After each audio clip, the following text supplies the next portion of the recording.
In my today's video, I'll be talking about how to ask for direction and how to give direction.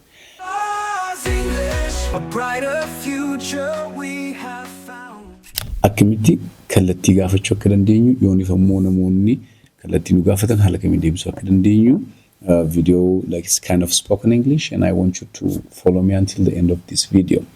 Yooniif tarii video kanaaf immoo haaraa taatan channel kanaaf haaraa taatan subscribe akka gootan, share, like gootan ni akka deemsisan sin jechuun barbaada. So the first one is asking for direction. Asking for direction. Maal jechuudha?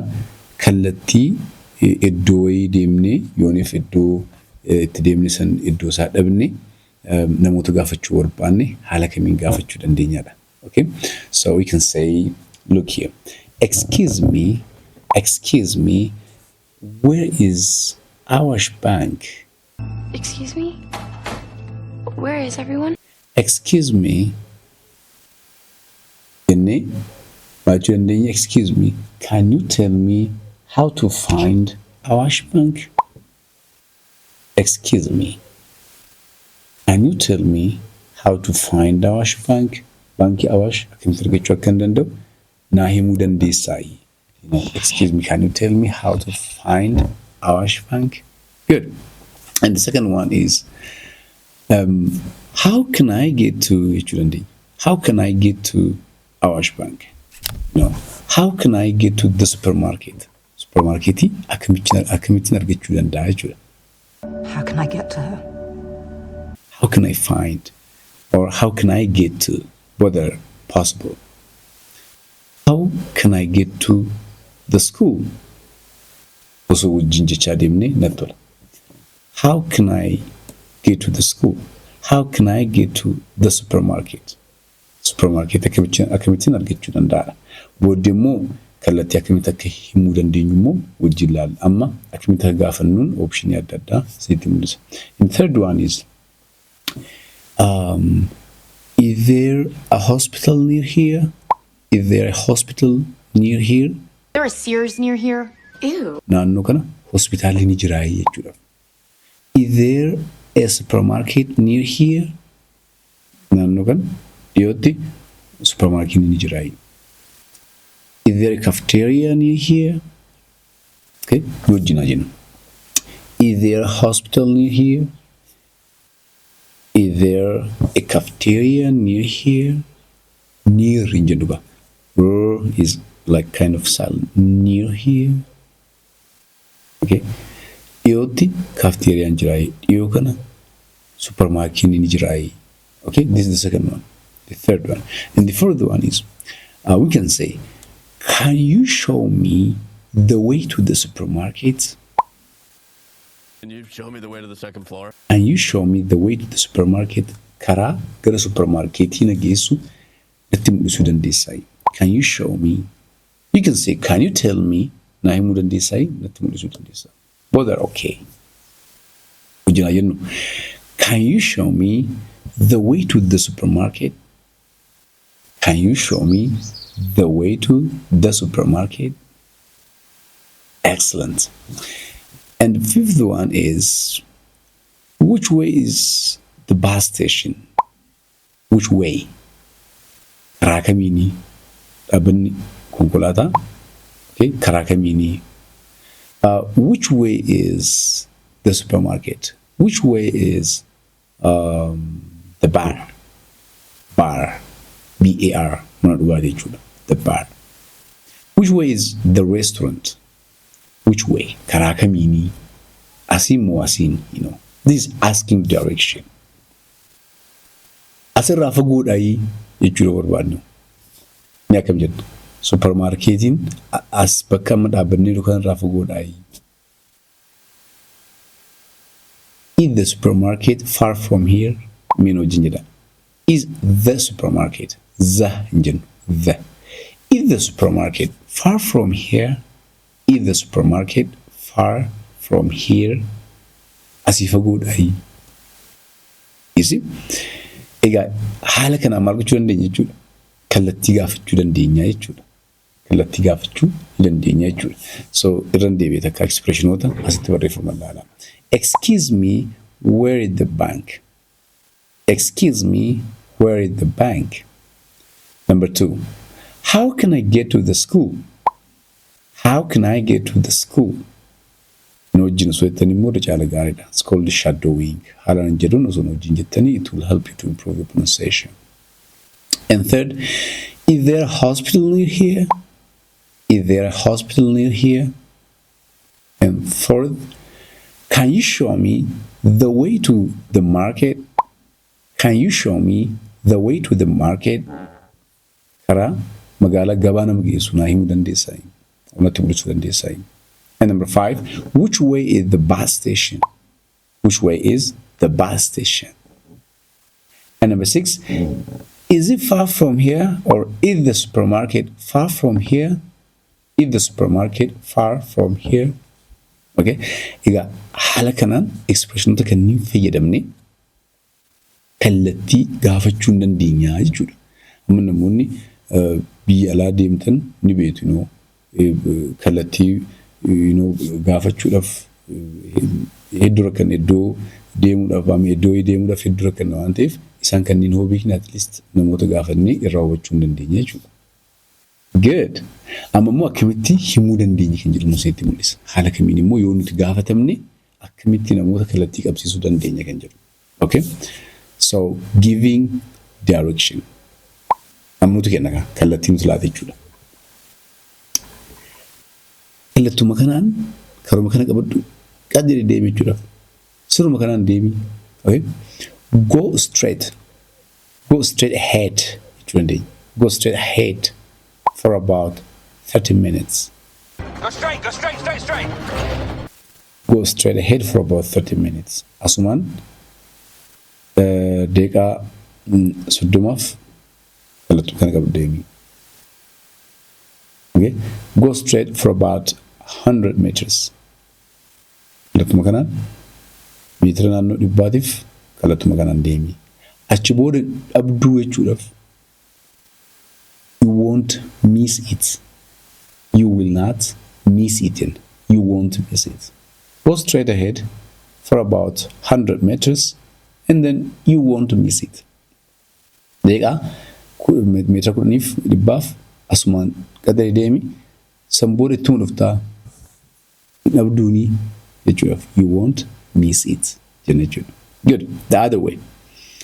Blookiidhaan immoo adda baafnee immoo barbaanne go straight for 2 blocks. Go straight for 2 blocks. Okay? Blookii tokko darbii hanga blookii lama. Now you go straight for 4 blocks. Deemi jechuudhaaf. Go straight jechuun kallattuma kanaan qaxxee deemi sirruma kanaan deemi jechuudhaaf. Gara harka bitaa gara harka mirgaa dabii jechuudhaaf maqii ol gara harka bitaa gara harka mirgaa jechuudhaaf barbaanne immoo turn left, turn right, turn to engine, turn to right engine.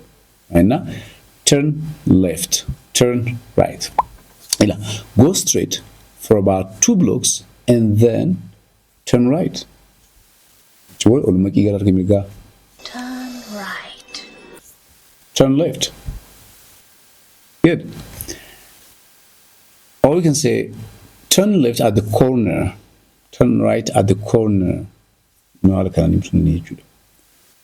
You can even more go straight for about for 2 blocks, and it's on your left hand side, on your right hand side. It's on your right hand side. It's on your right hand side. It's on your left hand side. Kara harka bitaa keerra jira. It's on your left hand side. It's on your right hand side. Okay.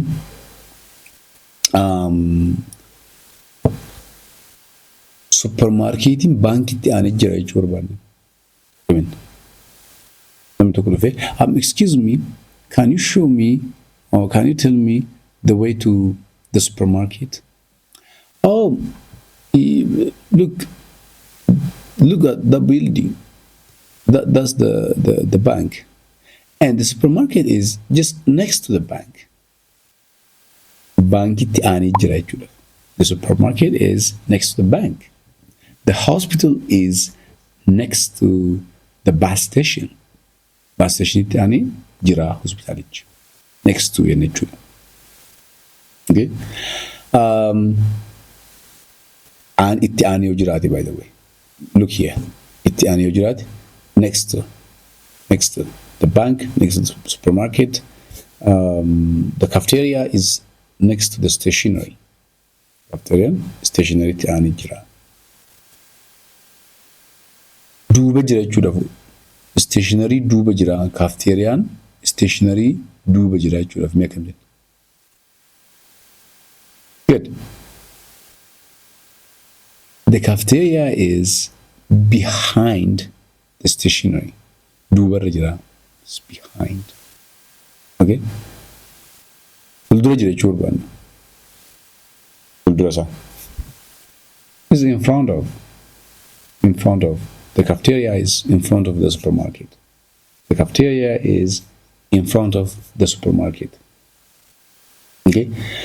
Akkana jechuu barbaanne fakkeenyaaf karaan jidduu isaanii baha yoo ta'e asiin supermarketii asiin cafeteriaan yoo jiraate cafeteriaan supermarketii faallaa isaa jira jechuu barbaanne maal jenna? Inni jidduu isaanii karaa baha asiin cafeteriyaa fuula gara karaa garagalfateera asiin restaurantiin gara cafeteriyaa garagalfateera. So the cafeteria is opposite the supermarket. Opposite to jennu. Opposite bicha. Opposite the supermarket. The bank is opposite the hotel. The hotel is opposite the bank. Okay? You do in front kan jennu bakka karaan jidduun baanitti fuulli umasaa hojiraati wantichi. For example, the market is in front of the bank. Fuulli umasan jira jechuudhaaf. Garuu karaan jidduu bahee fuulli walitti gargaree jira yoo ta'e we use opposite.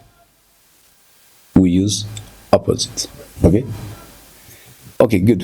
So look these expressions to tell direction, to give direction. Go straight for 2 blocks. Go straight for 2 blocks. Turn left at the traffic light. If a traffic arrogesu, gara harka bitaa ol makii jechuudha. Third, turn right at the corner. Corner biroogeessu gara harka mirgaa ol seenii. Turn right at the corner. Number 4, it is on your left hand side or it's on your right hand side.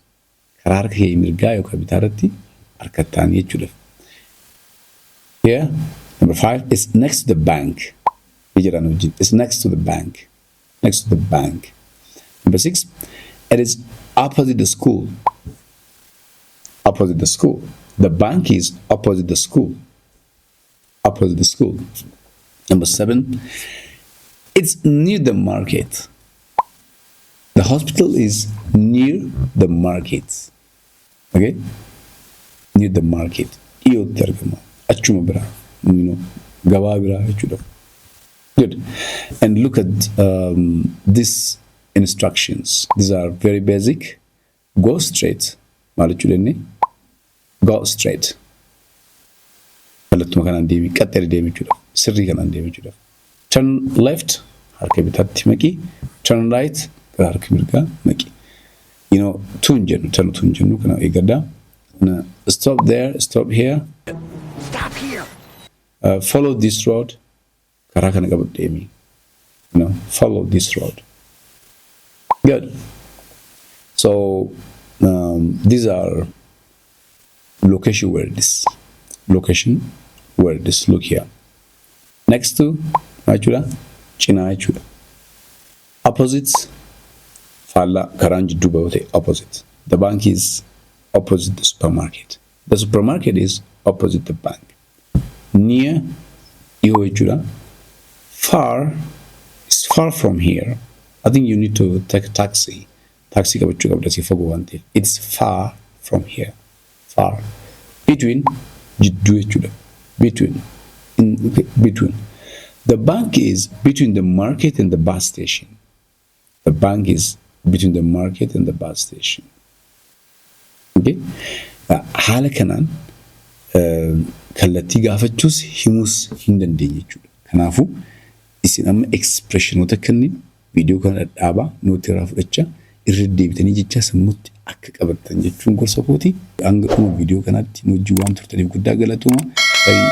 Channel kanaaf haaraa yoo taatan subscribe gochuun dagatinaa. Thank you so much and have a nice time.